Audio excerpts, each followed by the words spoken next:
Sejarah dakwah Rasulullah SAW di Madinah.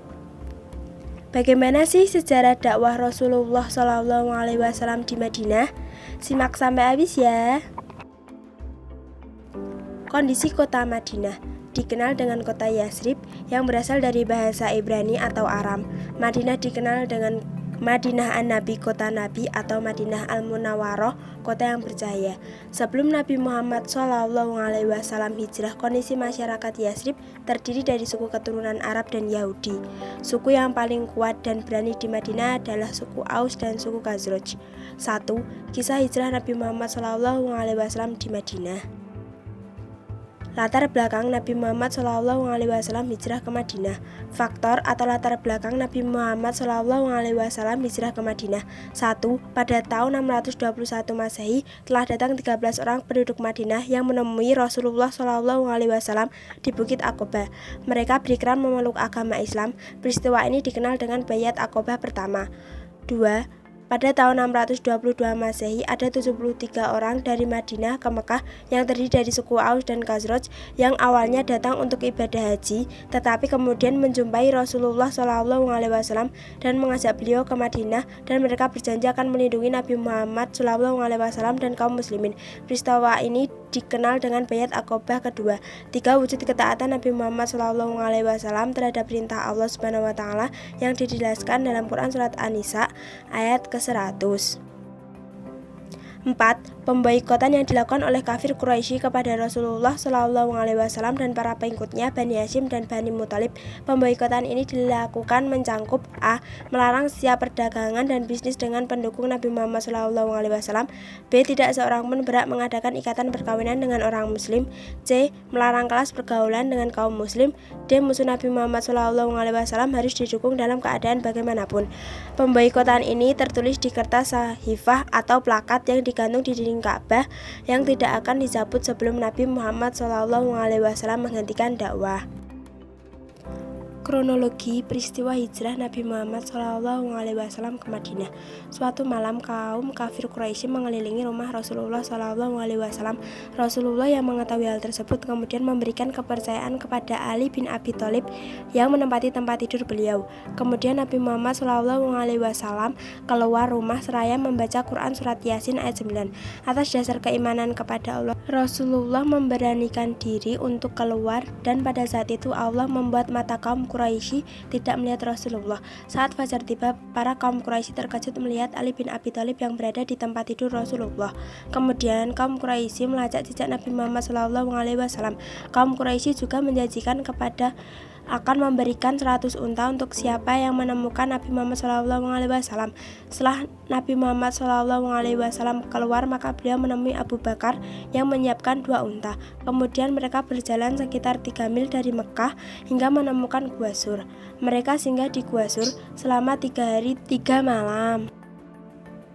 Beberapa kaum Quraisy sempat sampai di mulut Gua Sur. Atas pertolongan Allah, mulut gua tertutup sarang laba-laba yang membuat orang-orang Quraisy tidak melihat keberadaan mereka. Pada malam keempat, Nabi Muhammad SAW dan Abu Bakar melanjutkan perjalanan dan menyewa Abdullah bin Uraikid untuk petunjuk jalan. Dalam perjalanan, Nabi Muhammad SAW hampir tertangkap oleh Suraqah bin Malik, namun gagal. Setelah melakukan beberapa hari perjalanan, akhirnya Nabi Muhammad SAW tiba di Quba, yang kemudian beliau membangun Masjid Quba. Setelah beberapa hari, Nabi Muhammad SAW meninggalkan Quba dan melanjutkan ke Madinah. Sampai di Madinah, Rasulullah SAW dan kaum muslimin disambut dengan riang gembira. 2. Substansi dan strategi dakwah Rasulullah SAW di Madinah. 1. Membina persaudaraan antara kaum Ansor dan Muhajirin. Kaum Muhajirin, kaum pengikut Rasulullah yang hijrah dari Mekah ke Madinah. Kaum Ansor, kaum muslimin Madinah. Kaum Ansor dengan tangan terbuka membantu kaum Muhajirin. Nabi Muhammad membuat perjanjian dengan kaum Yahudi agar tercipta suasana nyaman dan tentram di kota Madinah. Isi perjanjian yang dibuat Nabi Muhammad SAW dengan kaum Yahudi. 1. Kaum Yahudi hidup damai bersama-sama dengan kaum muslimin. 2. Kedua belah pihak bebas memeluk dan menjalankan agama masing-masing. 3. Kaum muslimin dan kaum Yahudi wajib tolong-menolong dan melawan siapa saja yang memerangi mereka. 4. Orang-orang Yahudi memikul tanggung jawab belanja mereka sendiri dan sebaiknya kaum muslimin juga memikul belanja mereka sendiri. 5. Kaum Yahudi dan kaum muslimin wajib saling menasihati dan tolong-menolong dalam mengerjakan kebajikan dan keutamaan. 6. Kota Madinah adalah kota suci yang wajib dijaga dan dihormati oleh mereka yang terkait dengan perjanjian itu. 7. Kalau terjadi perselisihan antara kaum Yahudi dan muslimin yang dikhawatirkan akan mengakibatkan hal yang tidak diinginkan, urusan itu hendaklah diserahkan kepada Allah Subhanahu wa Ta'ala dan Rasul-Nya. 2. Mempelopori penyusunan Piagam Madinah. Terbentuknya Piagam Madinah menjadi dasar kehidupan bernegara di Madinah dan juga menunjukkan Nabi Muhammad SAW bukan hanya pemuka agama melainkan seorang negarawan handal. Piagam Madinah menciptakan persatuan kuat antara warga Madinah. Piagam Madinah terdiri dari 4 bagian utama. 3. Menciptakan toleransi beragama.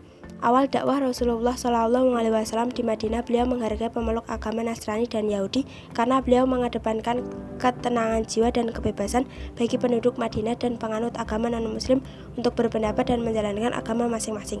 Nabi Muhammad SAW mengedepankan perilaku toleransi terhadap pemeluk agama lain. 4. Membentuk kader-kader untuk mempertahankan wilayah. Meskipun dakwah dilakukan secara lemah lembut, namun Islam masih mendapatkan perlawanan dari sebagian kelompok. Contohnya beberapa kaum Yahudi Madinah bersekutu dengan kaum Quraisy yang membuat Nabi Muhammad SAW membela diri dan mempertahankan Islam dengan menanggapi ajakan berperang, di antaranya Perang Badar, Perang Uhud, Perang Ahzab, Perang Hunain, dan Perang Tabuk. 5. Pembinaan akidah dan ibadah. Dakwah Nabi Muhammad SAW kepada kaum muslimin bertujuan mengajak mereka memahami ajaran Islam dengan baik. Beliau juga mengajak dan memberikan contoh kepada kaum muslimin tentang pelaksanaan ibadah seperti azan, salat, zakat, dan juga puasa. 6. Perbaikan prinsip sosial dan kemanusiaan. Nabi Muhammad SAW memperlihatkan aspek muamalah dan akhlak terhadap sesama muslim. Nabi Muhammad SAW melarang menumpah darah kecuali dengan yang hak, mengambil harta orang lain dengan batil, memakan riba, dan menganiaya. Nabi Muhammad SAW memerintahkan kaum muslimin untuk berpegang teguh pada Al-Quran dan Sunnah. 7. Perbaikan di bidang pertahanan dan politik. Strategi Nabi Muhammad SAW di Madinah salah satunya adalah membuat peraturan pertahanan negara melalui Piagam Madinah. Rasulullah berhasil menyatukan penduduk Madinah guna bersama-sama menjaga pertahanan. 8. Pembangunan bidang ekonomi. Nabi Muhammad SAW meletakkan dasar bidang ekonomi berdasarkan penjelasan dalam Al-Quran yang melarang melakukan riba. Untuk itu salah satu cara yang ditempuh beliau adalah mengutus Abdurrahman bin Auf RA untuk mendirikan pasar. Pasar yang didirikan menggunakan sistem transaksi sesuai dengan syariat Islam.